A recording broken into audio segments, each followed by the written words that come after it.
بچوں، آج میں آپ کو ایک جادوئی باغ کی کہانی سنانے جا رہا ہوں۔ یہ کوئی عام باغ نہیں تھا، بلکہ ایسا باغ جہاں خوشبو، ہریالی اور رنگ برنگے پھول ہر کسی کو اپنی طرف کھینچتے تھے۔ اسی گاؤں میں ایک ننھا سا بچہ رہتا تھا جس کا نام تھا علی۔ علی کے پاس سب کچھ تھا، لیکن ایک چیز کی کمی تھی، وہ تھی دوستی۔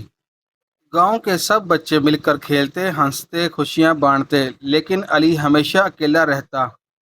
علی ایک دن باغ میں اکیلا بیٹھا تھا کہ اچانک ایک ننھی سی چڑیا آ کر بولی، علی، تم اکیلے کیوں ہو؟ کیا تم دوست نہیں بنانا چاہتے؟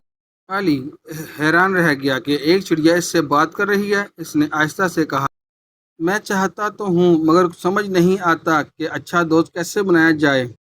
چڑیا ہنس کر بولی، دوستی کا راز ہے خوش اخلاقی اور دوسروں کی مدد کرنا۔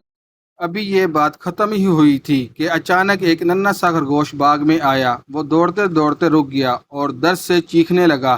اس کے پاؤں میں کانٹا چبھ گیا تھا۔ علی تیزی سے آگے بڑھا، کانٹا نکالا اور پتے سے پٹی باندھ دی۔ خرگوش خوشی سے اچھل کر بولا، اب تم میرے دوست ہو علی۔